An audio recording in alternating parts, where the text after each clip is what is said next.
Memandangkan hari ini tak ramai yang muda. Kita ni semua muda-muda. Kita ada usia badan, usia ingatan dengan usia hati. Kalau usia hati semua ni muda. Usia badan mungkin meningkat sikit. Betul? Tapi kalau usia otak ni, dia tengok kepada kematangan kita sendiri. Baik. Tentang usia muda. Tapi bila kita lihat balik, Brother Firdaus, bukankah kehidupan soalan pertama dengan soalan kedua ini nampak sama? Nampak sama, tapi sebenarnya berbeza. Mana beza dia? Beza dia ialah kehidupan kita di dunia adalah tempoh masa kita hidup dari kita lahir sehingga kita wafat, sehingga kita meninggal. Tetapi usia muda adalah satu usia, satu tempoh masa tertentu daripada akil balik sehingga ke satu usia yang ulama sebut secara puratanya usia 33 tahun. Itu usia muda. Kenapa usia muda ini akan ditanya? Tuan-tuan dan puan-puan, kerana ketika usia muda inilah kita memiliki banyak nikmat. Antaranya ialah apa? Jarang sekali manusia ada 3 nikmat ini dalam masa yang sama. Sewaktu kecil, sewaktu muda, kita ada masa, kita ada tenaga, kita tak ada wang. Bila dah dewasa, kita ada wang, kita ada tenaga, tak ada masa. Bila kita dah tua, kita ada wang, ada masa, tak ada tenaga. Tetapi bila waktu muda, itulah waktu nafsunya, kekuatannya, Masya Allah, banyak. Tetapi bagaimana dia menggunakan masa tertentu itu, waktu kekuatan. Bukankah Nabi sebut, hadis ini, Nabi bergurau dengan seorang wanita tua. Wanita itu bertanya kepada Nabi, "Ya Rasulullah, apakah orang tua boleh masuk syurga?" Nabi kata, "Tak boleh." Maka perempuan itu menangis. Tapi sambil dia menangis tu, Nabi ketawa. Dia ketawa bukan kerana dia menangis, sebab dia sedang bergurau. Lalu Nabi kejar balik perempuan itu, perempuan tua itu, dan bagi tahu kepada dia. Dia kata, betul, memang orang tua tak ada kat syurga. Sebab di syurga itu semuanya orang muda-muda. Usia berapa? 33 tahun. So, waktu itulah kemuncak kepada kekuatan dirinya. Dan ketika waktu muda itulah banyaknya kudrat, banyaknya tenaga. Dan tuan-tuan dan puan-puan, kalau kita lihat, ada 7 golongan yang bakal dinaungi oleh arasy Allah Subhanahu wa taala pada hari yang tiada naungan selain daripada arasy Allah Subhanahu wa taala. Golongan yang kedua adalah pemuda yang membesar dalam ketaatan kepada Allah Subhanahu wa taala, yang membesar di dalam masjid, di dalam surau. Waktu itulah hebat. Tetapi tuan-tuan dan puan-puan, kita kembali kepada realiti kita. Jangan kata kuliah subuh. Waktu zuhur, waktu asar, waktu maghrib, waktu isyak.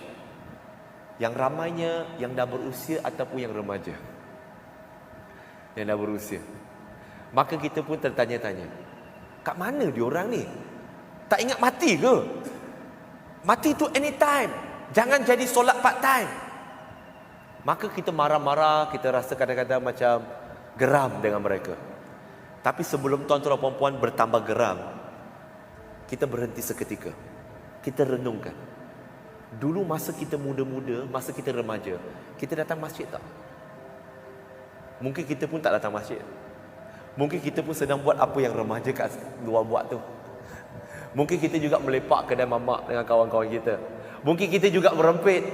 Kita lah tu masa orang tengah solat tarawih, masa orang tengah solat isyak, kan? Kita lah yang merempit bang bang bang kat luar tu. Tapi alhamdulillah Allah bagi nikmat kita masih hidup. Tapi tuan-tuan dan puan-puan, maksud saya yang sedang saya berikan ialah remaja usia ini akan ditanya, dan dia menjadi tugas kita yang dah berusia. Saya alhamdulillah, saya tak dalam kategori yang muda itu kalau ikut kategori ulama tu. Sebab saya 30 lebih, 35. Okey, 35. Tetapi menjadi tanggungjawab kita yang dah dekat di masjid, dekat dengan surau ini, untuk yang pertama, tidak menghukum remaja kat luar dulu. Kerana sebelum kita jatuhkan hukum kepada mereka, kita kata tak ingat agama, tak ingat hukum hakam, tak ingat ini, tak ingat itu, tak ingat pesanan mak bapak, kita perlu tanya kita dah pergi cakap dengan mereka belum? Kita dah pergi ajak mereka belum? Kita dah pergi nasihat mereka belum? Sebagaimana dulu kita buat dosa, kita lebih suka orang datang mendepani kita dan bertanya, wahai anak muda, apa khabar? Dah makan belum? Ni buat apa ni? Jom kita pergi masjid. Berbanding dengan orang datang, apa kau buat? Tak ingat ke? Mak bapak kau ajar macam ni ke? Berbeza. Begitu juga dengan kita. Yang pertama, jangan hukum mereka. Jangan hukum mereka. Mereka lalai, betul. Kita pun pernah lalai. Kita pun pernah hayut.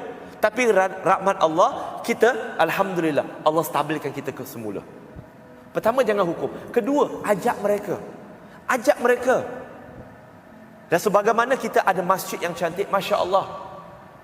Semasa saya berada di luar negara untuk program-program dakwah, saya nampak dua benda yang sangat unik. Gereja dengan masjid.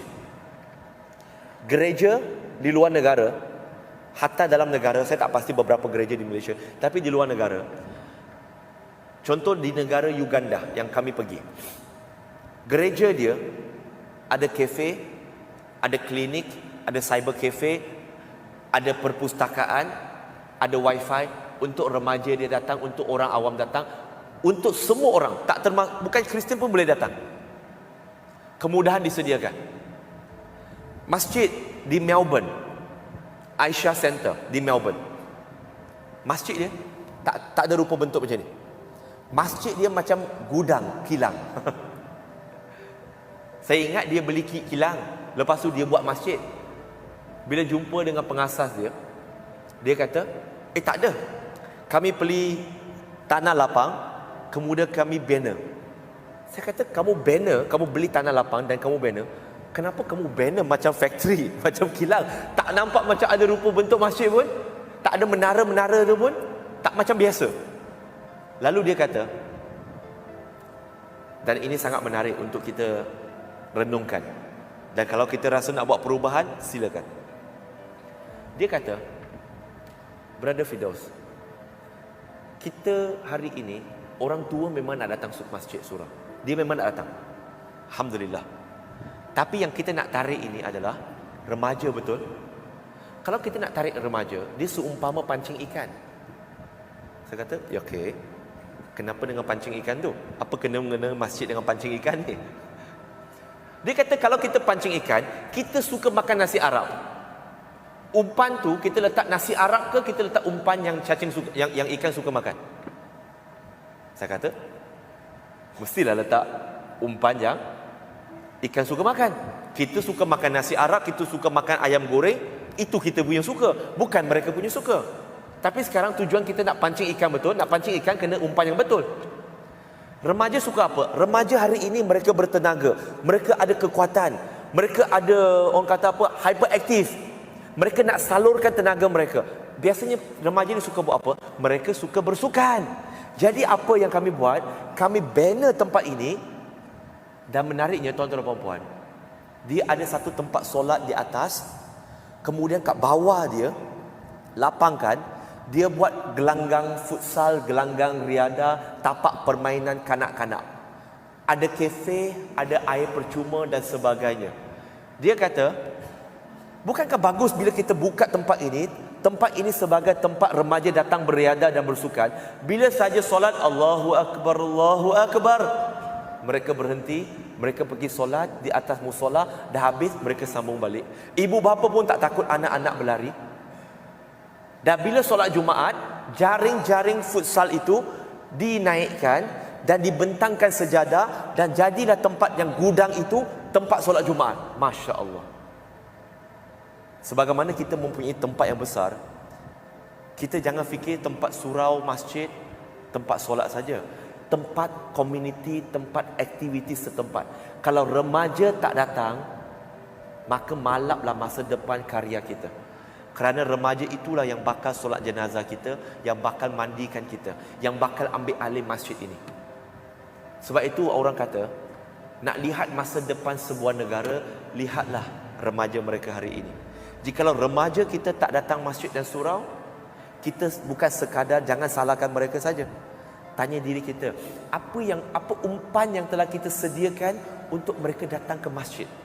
Apa kata sediakan wifi? Sediakan kemudahan water dispenser. Biarlah mereka lepak kat sini sambil main game, tak apa. Janji bila solat asar, Allahu Akbar, Allahu Akbar. Jemaah yang datang, Assalamualaikum dik, apa khabar? Jom kita solat dulu, nanti sambung main. Sediakan peralatan carom, catur dan sebagainya. Lebih baik mereka melepak dan main bila mereka bagi tahu kat ibu, kat nenek, opa dia, datuk dia, atau saya nak pergi masjid. Kau nak pergi masjid buat apa? Belum masuk waktu. Tak ada, nak pergi sana main. Main apa? Main dengan kawan-kawan kat situ. Bukankah ini lebih baik daripada kita kata, ayah nak keluar sekejap, nak pergi mana? Adalah pergi lepak-lepak dengan kawan. Lepak kat mana kita pun tak tahu. Tapi kalau mereka, ayah nak pergi masjid lah, nak pergi masjid Ar-Raudah, kat situ nak main wifi lah. Speed sana laju, boleh main game. Kat rumah ni wifi dia slow sikit, coverage tak bagus. Nak pergi sana lepak dengan kawan, ramai-ramai kami main kat situ. Biarlah dia main kat sini berbanding dia main kat belukar mana, kita tak tahu. Jadi kita kena sediakan umpan untuk remaja datang.